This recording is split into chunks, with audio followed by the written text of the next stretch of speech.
চোর মোবাইল চুরি করতে গিয়ে এমন শিক্ষা পেল যে পরে নিজে মোবাইল ফিরে দিয়ে ক্ষমা চাইল। এক গ্রামে এক দাদি থাকতেন।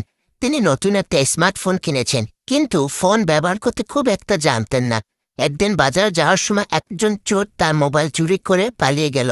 বাড়ি ফিরিয়ে দাদি বুঝলেন মোবাইল নেই, কিন্তু তিনি মোটেও চিন্তা করলেন না। পরের দিন সকালে দরজার সামনে একটা প্যাকেট খুলে দেখেন তার মোবাইল, সাথে একটা চিরকুট। দাদি, আপনার মোবাইলটা ফেরত দিলাম, সারা রাত ঘুমাতে পারিনি। দাদি অবাক হয়ে পুলিশকে খবর দিল। পরে জানা গেল চোর মোবাইল চুরি করার পর দেখল প্রতি 5 মিনিট পর পর অ্যালার্ম বাজছে। একটাতে লেখা ঔষধ খাও, আরেকটাতে নামাজ পড়ো, আরেকটাতে গ্যাস বন্ধ করেছে তো। শেষ অ্যালার্মে লেখা ছিল রাত 10টায় নাতিকে ফোন দাও, না হলে সে রাগ করবে। চোর বিরক্ত হয়ে সব অ্যালার্ম বন্ধ করতে গিয়েও পারিনি।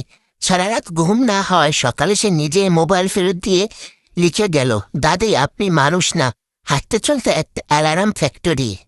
গল্পটা কেমন হয়েছে অবশ্যই কমেন্টে জানাবেন। সবাই ভালো থাকবেন, সুস্থ থাকবেন। আল্লাহ হাফেজ, আসসালামু আলাইকুম।